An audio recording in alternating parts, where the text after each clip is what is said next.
Audio book सूर्य साधना sound track number 2।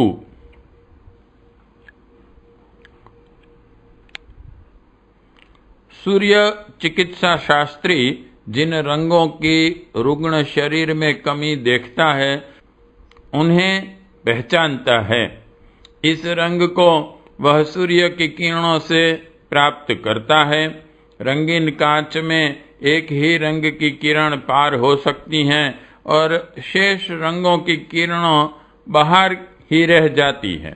इसलिए रंगीन कांचों का आवश्यकता अनुसार उपयोग करके उनके द्वारा इच्छित रंगों को प्राप्त कर लिया जाता है। बीमार भाग पर रंगीन कांच द्वारा धूप देना इसी सिद्धांत पर निर्भर है। प्रख्यात रंग चिकित्सा विज्ञानी S.G.J. ओशी ने अपनी पुस्तक कलर मेडिटेशन में बताया है कि सूर्य ध्यान के साथ रंगों का घनिष्ठ संबंध है। उन्होंने प्रकाश के 7 रंगों को सूक्ष्म शरीर स्थित 7 चक्रों एवं स्थूल शरीर की अंतःस्त्रावी ग्रंथियों के साथ संबंधित बताया है। इच्छित रंग की सूखी व साफ कांच की बोतल को 3/4 भाग तक तेल से भरकर कसकर डाट यानी कि कॉर्क लगा दें और इसे रोजाना लकड़ी के पट्टे पर या स्टूल पर 6 से 8 घंटे धूप में रखें। धुआं धूल रहित ऐसे स्थान में बोतल को रखें जहां से दिन भर उस पर धूप पड़ती रह सके। रोजाना धूप में रखें जहां दिन भर उस पर धूप पड़ती रह सके। रोजाना धूप में रखने से पहले तेल की बोतल के ऊपर लगी हुई चिकनाई, धूल के रजकण आदि किसी साफ नरम कपड़े से पोंछकर बोतल को बाहर से साफ कर लेना चाहिए और दिन में 1-2 बार इसे अवश्य हिला देना भी चाहिए। धूप समाप्त होने से पहले शाम को फट्टा सहित शीशी को उठाकर कमरे के भीतर रख लें और दूसरे दिन सुबह फिर लकड़ी के फट्टे पर ही उस शीशी को धूप में रखें।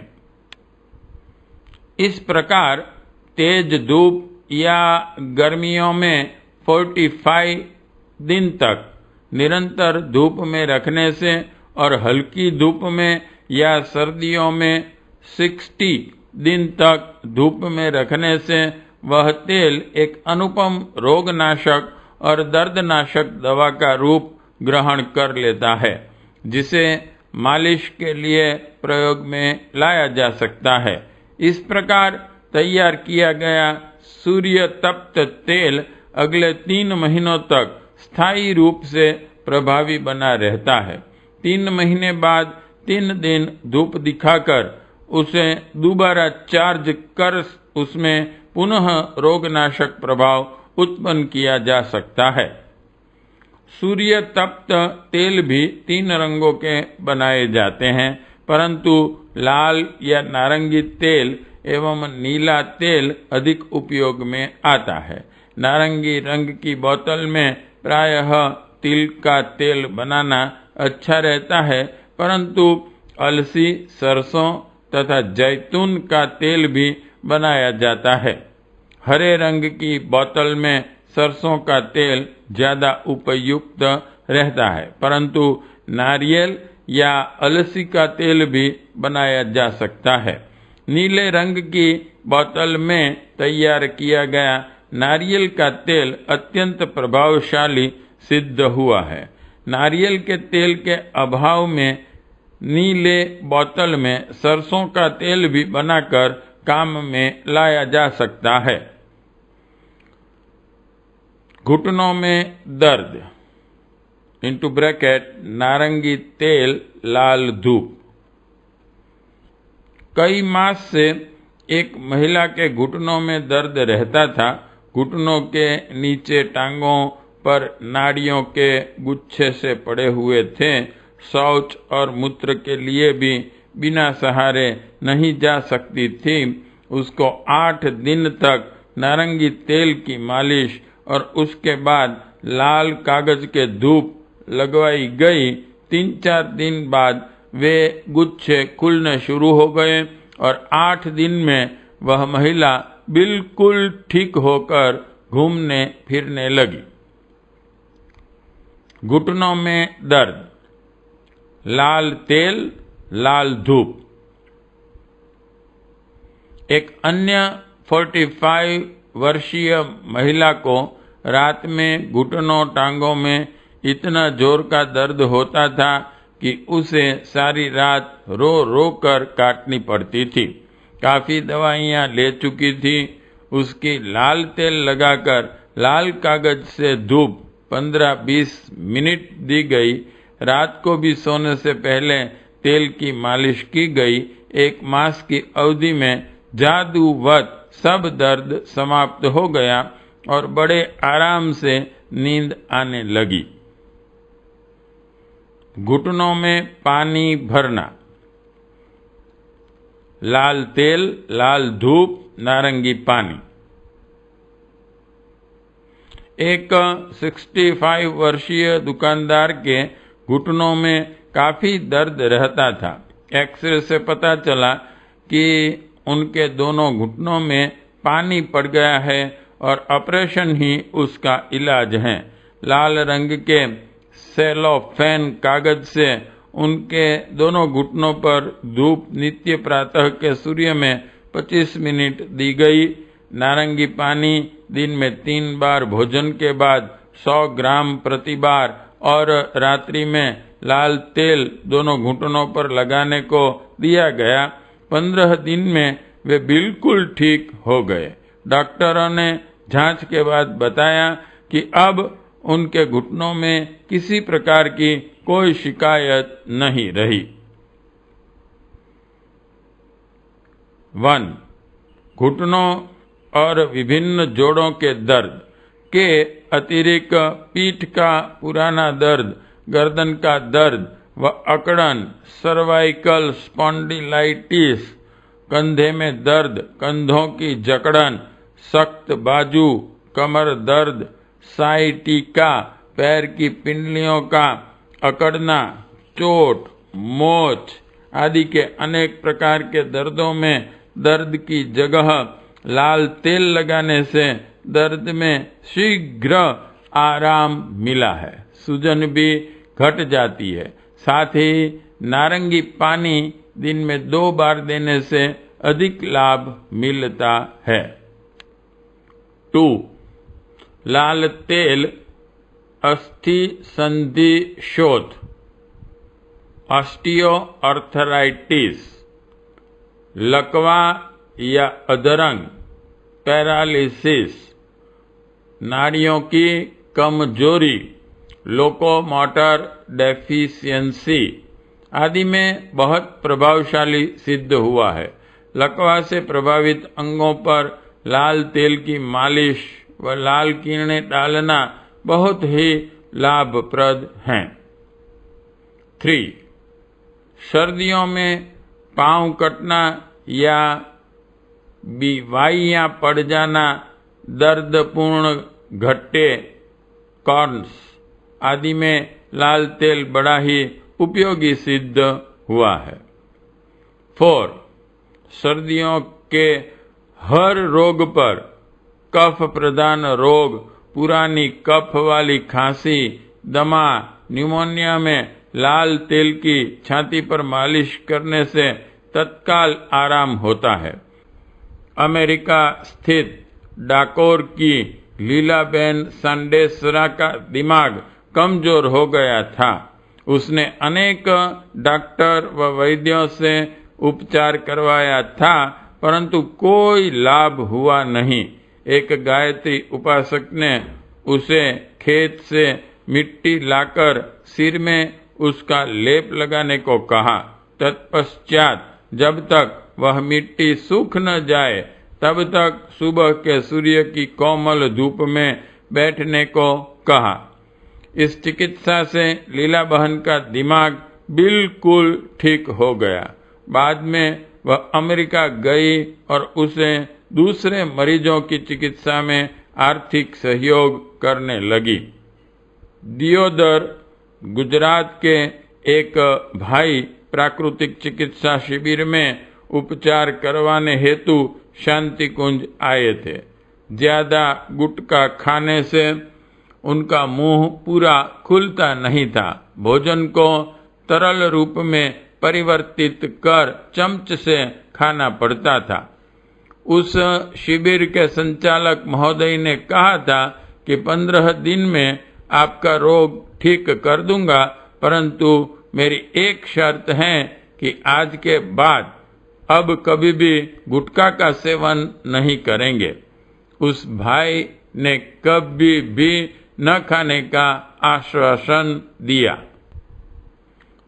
योगीराज ने चिकित्सा के रूप में शांति कुंज की गौशाला की गायों का गोबर, गोमूत्र और देव संस्कृति विश्वविद्यालय की मिट्टी का लेप चेहरे पर लगाकर सूरज की धूप में 4 घंटे तक बैठने के लिए कहा। साथ ही गायत्री मंत्र का जप करते रहने का परामर्श भी दिया। जब लेप सूख कर अपने आप निकल जाएं, तब तक रखना था। साथ में कहा कि जब जाकर 15 दिन तक यह उपचार करने से भी अवश्य लाभ होगा। उस उपचार से उनका मुंह पहले की तरह पूरा खुल गया। अब वह भाई भी ऐसे दूसरे मरीजों की सेवा सहायता करता है। यह है सूर्य शक्ति का अनूठा और अद्भुत चमत्कार। कोई भी भाई बहन यह प्रयोग कर सकते हैं। समग्र शरीर पर यह लेप करने से शरीर का दर्द दूर हो जाता है। पेट पर लेप करने से पाचन क्रिया तेज होती है और आंतों से चिपका हुआ मल ढीला पड़ता है। ऐसे अनेक प्रयोग सूर्य चिकित्सा विज्ञान पुस्तक में दिए गए हैं। सूर्य का आध्यात्मिक महत्व मात्र भारत में ही हो ऐसा नहीं है, परंतु मिस्र की विशालकाय सूर्य प्रतिमा सबसे पुरातन है। फराऊ बादशाह रेसेमस द्वितीय ने इस पहाड़ी को काटकर उसे सूर्य रूप दिया था। यह प्रतिमा 225 फीट ऊंची है। इसे ईस्वी सन से 4000 वर्ष पूर्व की माना जाता है। इसी प्रकार उन दिनों की विकसित सभ्यताओं और सिविलाइजेशंस के चिन्ह जहां भी मिले हैं, वहां सूर्य के प्रतीक अनिवार्य रूप से उपलब्ध हुए हैं। विद्यमान मंदिरों में कोणार्क उड़ीसा और मोढेरा गुजरात का सूर्य मंदिर अब भी अपेक्षाकृत अच्छी हालत में है। कोणार्क मंदिर की ऊंचाई 225 फीट है। सूर्य ग्रहण के समय इस स्थान से उस स्थिति को अधिक अच्छी तरह जानने के लिए देश विदेशों के अनेक वैज्ञानिक अपने बहुमूल्य यंत्रों समेत वहां एकत्रित होते हैं। मंदिर निर्माण के इतिहास में वाराह पुराण 177-59-72 के अनुसार राजा शाम्ब ने 3 सूर्य मंदिरों की स्थापना उदयगिरी एवं शाम्बपुर क्षेत्रों में कराई। इसमें क्रमशः प्रातः, मध्याह्न और अस्तकालीन सूर्य की प्रतिमाएं हैं। चीनी तीर्थयात्री ह्वेन सांग अपने यात्रा वर्णन में शाम्बपुर के सूर्य मंदिर में अवस्थित स्वर्ण प्रतिमा का वर्णन किया है। डामसन ने अपनी पुस्तक हिस्ट्री ऑफ इंडिया में इसी प्रतिमा को 30 मन सोने से बनी बताया है और सन 712 के मुस्लिम आक्रमण के द्वारा उसके नष्ट होने का उल्लेख किया है। माता सीता ने वाल्मीकि के आश्रम में सूर्य साधना करके ही लव और कुश को जन्म दिया था। राजा इक्ष्वाकु ने सूर्य साधना की थी, वहीं से उनके वंशधर सूर्यवंशी कहलाते चले गए। स्कंद पुराण में कहा गया है, भली प्रकार उपासना करने पर सूर्य क्या क्या प्रदान नहीं करते, आयु, आरोग्य, ऐश्वर्य, स्वर्ग और अपवर्ग सभी कुछ उनसे मिलता है। पद्म पुराण में कहा गया है, आरोग्य युक्त शरीर, धन, वृद्धि, यश, यह सब उसे प्राप्त होता है जिस पर सूर्यदेव संतुष्ट हैं। महाभारत में वर्णन आता है कि जब वनवास काल में पांडव बुरी तरह परिस्थितियों में घिर गए, तब उन्होंने महर्षि धौम्य से पूछा कि इस विपत्ति से कैसे निकलें। तब उत्तर में धौम्य ने कहा, तुम लोग सूर्य की उपासना करो, उन्हीं की कृपा से कष्टों का निवारण और संयोग का आगमन हो सकता है। भगवान राम द्वारा रावण विजय और सांब का कुष्ठ रोग से मुक्त होना सूर्योपासना की ही इतिहास प्रसिद्ध घटना है। सूर्य आराधना से पुत्र प्राप्ति का उल्लेख करते हुए महाभारत में कहा गया है कि महारथी कर्ण का कवच कुंडल सहित जन्म माता कुंती के गर्भ से उनके द्वारा की गई सूर्य उपासना का ही प्रतिफल था। महाराजा अश्वपति ने सूर्य की उपासना करके सती सावित्री को अपनी कन्या के रूप में पाया था।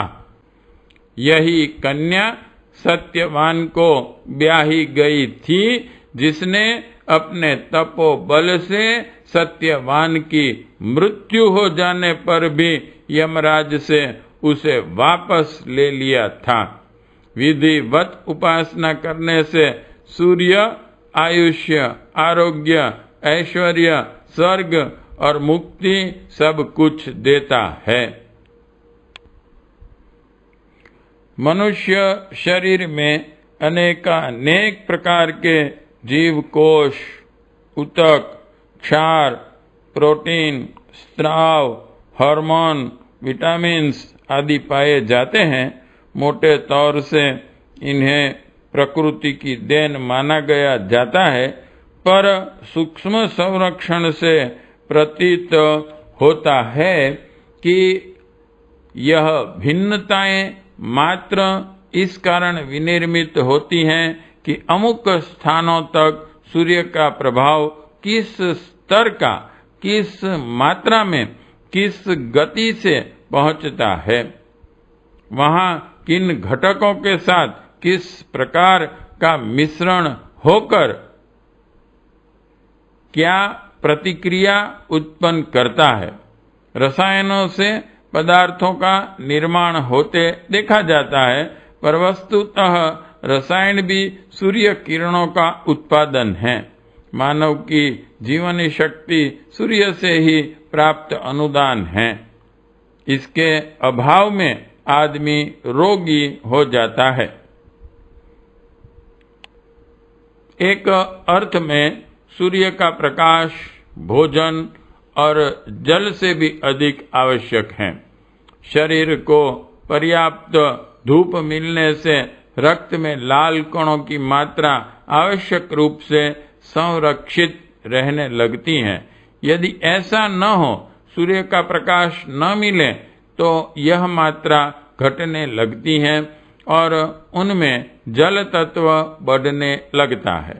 फलतः रक्ताल्पता, तथा रक्त संबंधी अन्य विकार पैदा होने लगते हैं।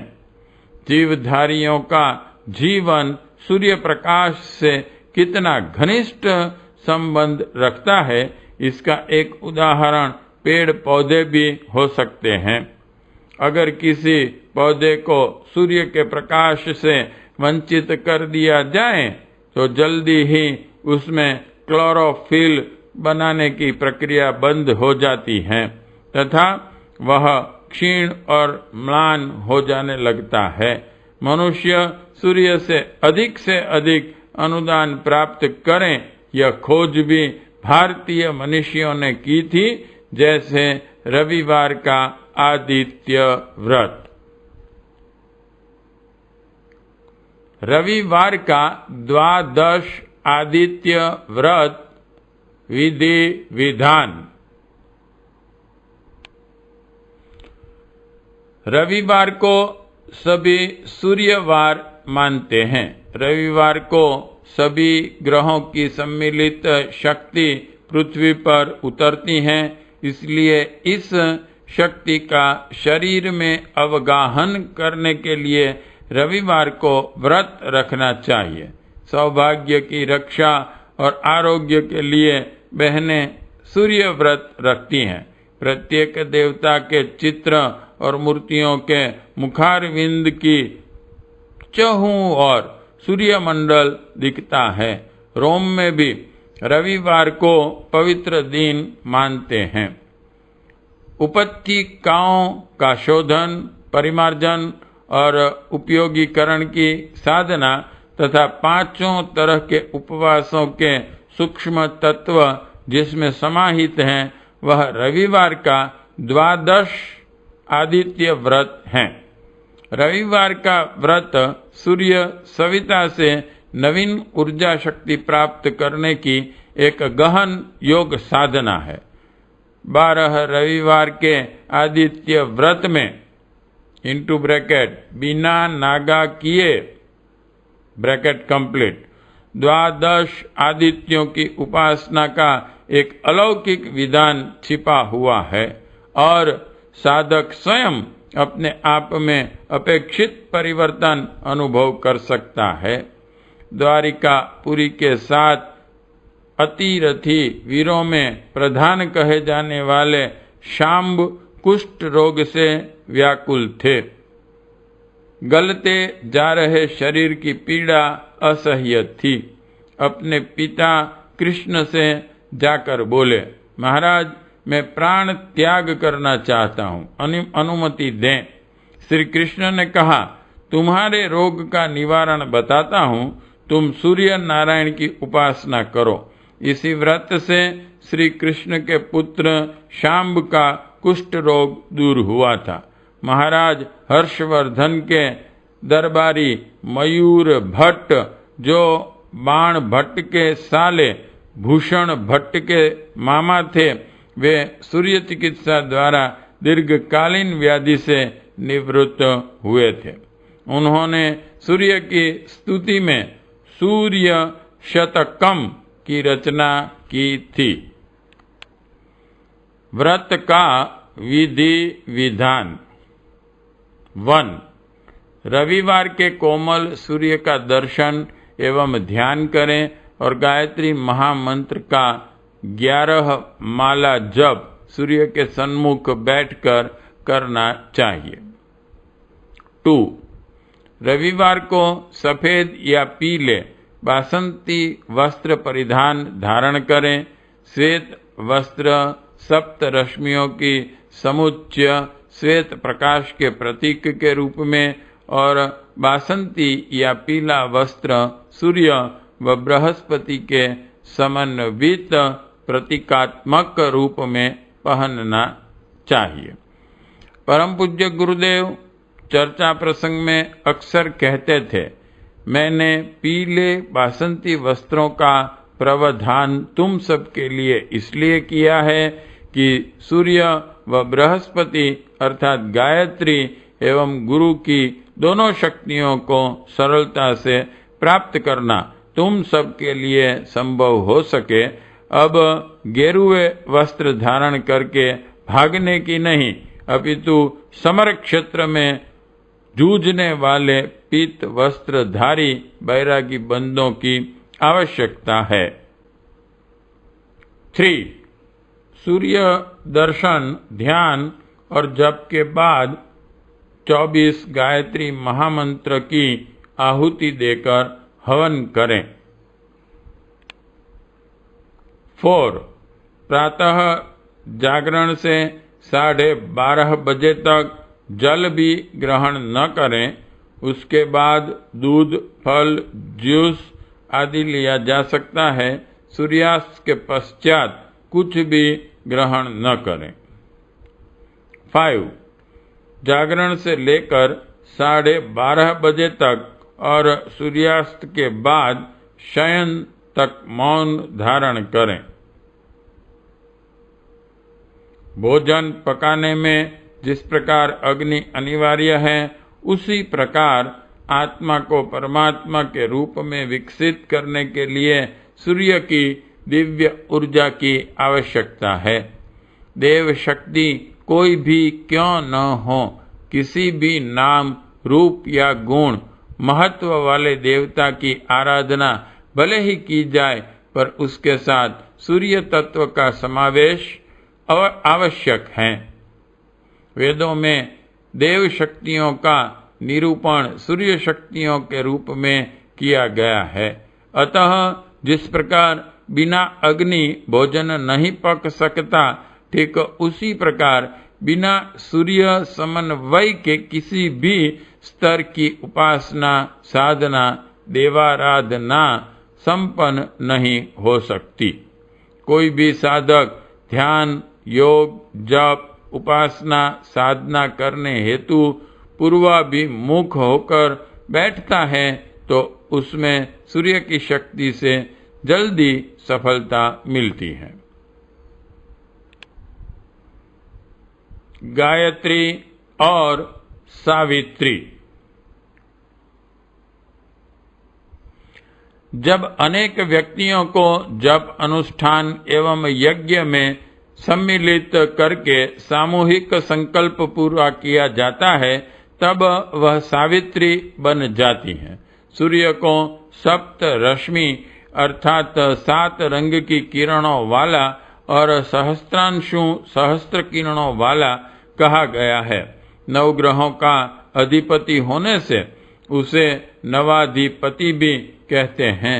व्यक्तिगत आपत्ति निवारण के लिए गायत्री उपासना और सार्वजनिक आपत्ति निवारण के लिए सावित्री साधना है। जब अनेक साधक एक स्थान पर बैठकर सामूहिक रूप से गायत्री उपासना करते हैं, तब वह सावित्री साधना हो जाती है। व्यक्तिगत जीवन के दोष, दुर्गुणों, संचित कुसंस्कारों का निवारण करने के लिए व्यक्तिगत मेघा, प्रभा, प्रतिभा, श्रद्धा बढ़ाने के लिए वेद माता गायत्री की उपासना की जाती है। इससे मनुष्य का चरित्र, चिंतन और व्यवहार परिष्कृत होता है। इसलिए इसे वेद माता गायत्री की उपासना भी कहा गया है। सावित्री विश्व माता है। उसका प्रभाव व्यक्ति विशेष तक सीमित न रहकर विश्वव्यापी बढ़ता है। जनमानस का परिष्कार, लोक कल्याण, वायुमंडल की शुद्धि, वातावरण की परिष्कृति, यह सब सावित्री शक्ति का प्रतिफल है। गायत्री और सावित्री का अंतर समझने के लिए दीपक और सूर्य का उदाहरण ठीक है। दीपक अपने घर में ही प्रकाश देता है, निजी कामकाज के लिए पर्याप्त है। उसे जलाना भी सुगम है, कोई जोखिम नहीं है। उसके प्रयोग की परंपरा पीढ़ियों से चली आ रही है। उसी से त्राटक साधना भी की जा सकती है। इसे गायत्री समझ लो। सावित्र्यास्तु परम नास्ति। अग्नि पुराण, मनुस्मृति, याज्ञवल्क्य स्मृति। संसार में सावित्री से श्रेष्ठ कोई नहीं। शास्त्रकारों के अनुसार सूर्य उपासना का एकमात्र मंत्र सावित्री है। 7 व्याहतियां लगाने पर वह सावित्री कहलाती हैं और 3 व्याहतियां लगने पर उसे गायत्री कहते हैं। सावित्री का प्रयोग भौतिक प्रयोजनों के लिए होता है और गायत्री का उपयोग आध्यात्मिक विद्या प्राप्त करने हेतु किया जाता है। वर्तमान समय में समग्र भारतवर्ष में गायत्री साधना हो रही है। उसके दूरगामी परिणाम उपलब्ध हुए हैं। गायत्री और सावित्री 2 अलग अलग शक्ति हैं, ऐसा भ्रम नहीं रखना चाहिए। सावित्री विद्या के अंतर्गत विश्व कल्याण एवं युग परिवर्तन के निमित्त ही प्रयोग हो सकते हैं, पर वे व्यक्तिगत प्रयोजनों के लिए नहीं किए जाते। अनुलोम से वरदान और प्रतिलोम से शाप की वर्षा की जा सकती है। शव को दाह करने वाली अग्नि को लोहिता और भोजन पकाने वाली अग्नि को रोहिता कहते हैं। अग्नि एक ही है, परंतु उसके नाम उपयोग के आधार पर अलग अलग हैं। उसी तरह गायत्री और सावित्री एक ही शक्ति के 2 स्वरूप हैं।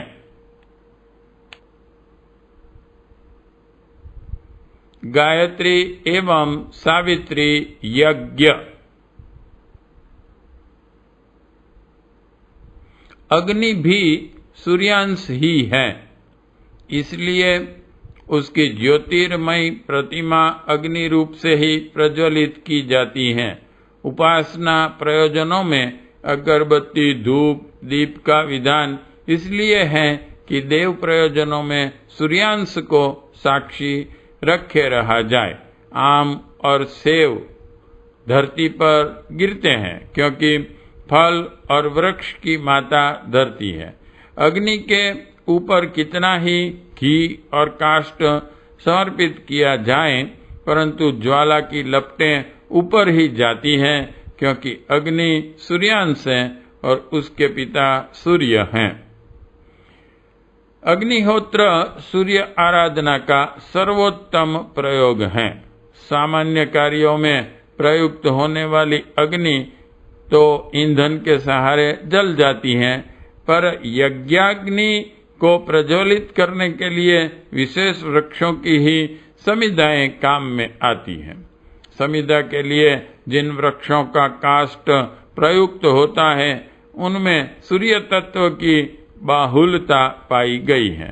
फिर उसके अतिरिक्त शक्तिशाली शब्द शक्ति का मंत्र रूप में भी समावेश किया जाता है। यज्ञाग्नि सूर्य का भूतलीय प्रतिनिधित्व करती है। इसके लिए उसके माध्यम से भी वे लाभ उठाए जा सकते हैं जो सूर्य किरणों के द्वारा उपलब्ध होते हैं। शारीरिक रोगों का निवारण, मानसिक चेतना का अभिवर्धन, व्यक्तित्व में ओजस, तेजस, वर्चस का समावेश, प्रतिभा का संवर्धन, सद्गुणों का विकास, सत्प्रवृत्तियों का संवर्धन अग्निहोत्र के प्रधान लाभ हैं।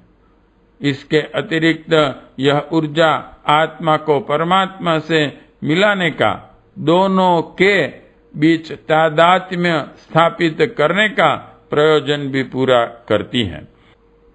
इसलिए चेतना में ब्रह्म तत्व की, ब्रह्म भाव की अभिवृद्धि के लिए यज्ञाग्नि का सानिध्य आवश्यक माना गया है। कहा गया है कि यज्ञाग्नि के सानिध्य से मनुष्य शरीरधारी ब्राह्मणत्व की उच्च भूमिका तक पहुंचते हैं। सावित्री यज्ञ। यज्ञ या तो वैयक्तिक भी होते हैं। अमुक प्रयोजनों के लिए लोग निजी खर्च से होताओं को पारिश्रमिक देकर निज के निमित्त, ग्रह शांति आदि यज्ञ कराते हैं। यह व्यक्तिगत बात हुई।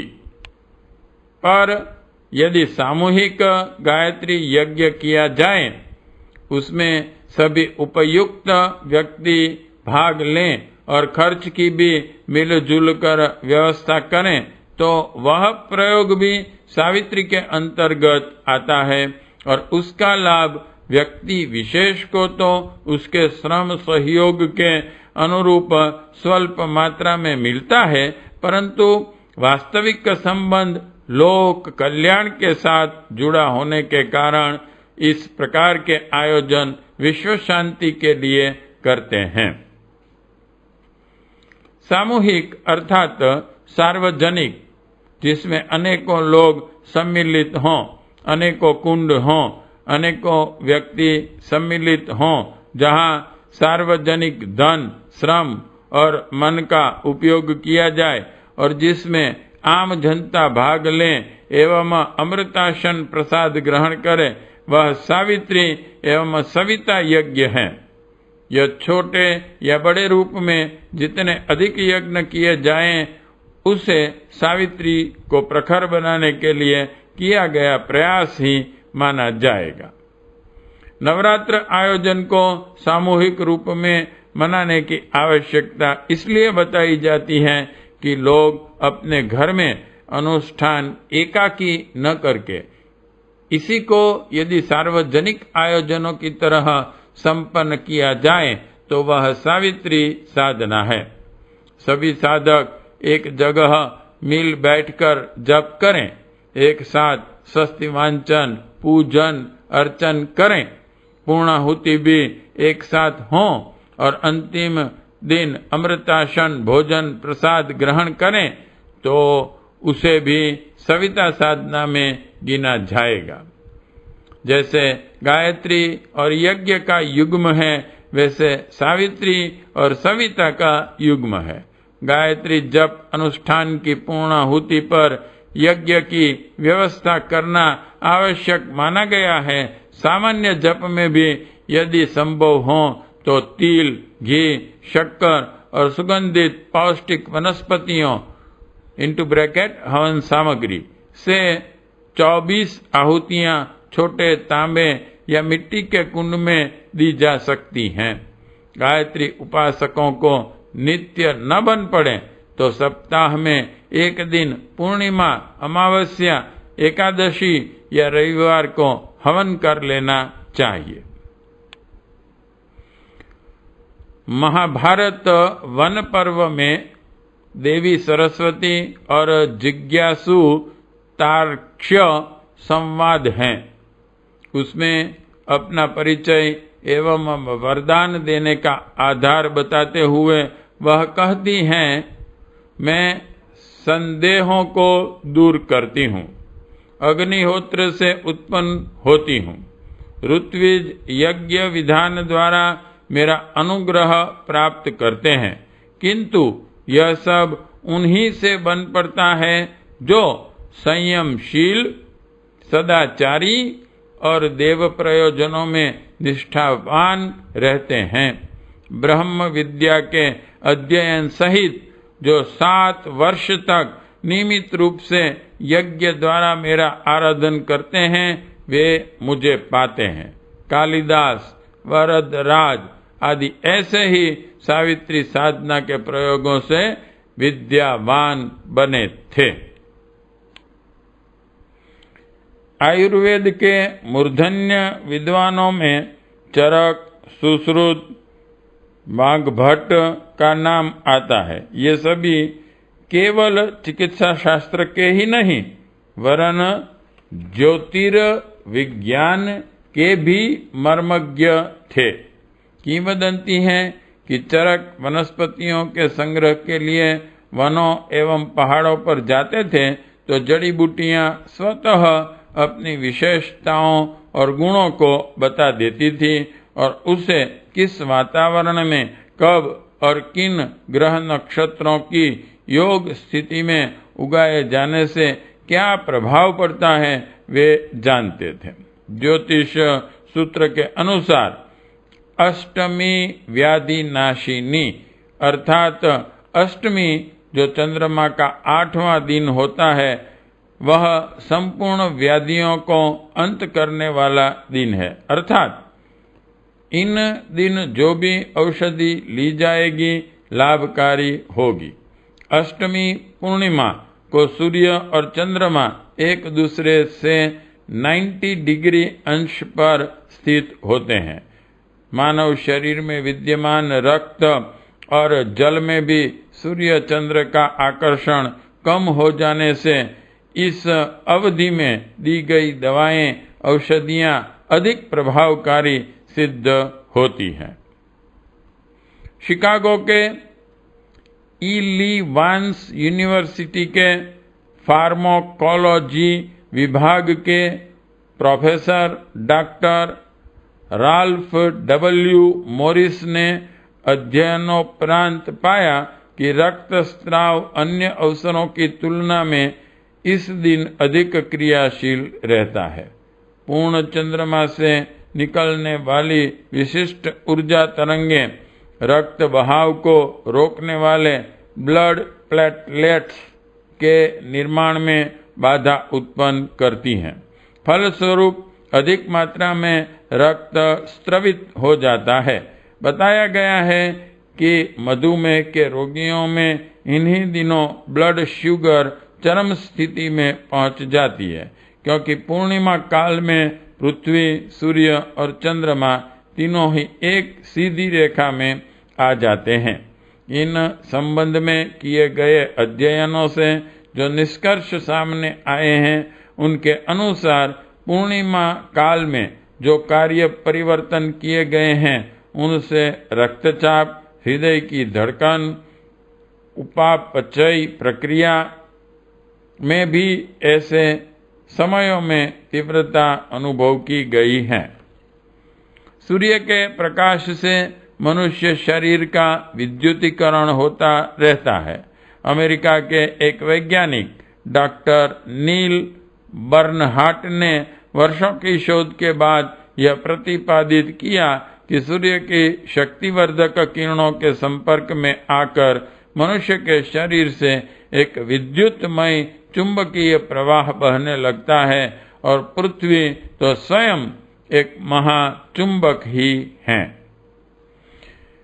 एक बार अत्यंत दुबली पतली लड़की को इलाज के लिए गायत्री तपोभूमि लाई गई थी, जिसकी त्वचा ने काम करना पूर्ण रूप से बंद कर दिया था। संपूर्ण शरीर में खुजली आती थी और वह बिल्कुल हाड़पिंजर सी हो गई थी। स्वास्थ्यवर्धक खुराक और टॉनिक देने के बाद भी रक्त नहीं बन रहा था और रक्त संचार भी नहीं हो रहा था।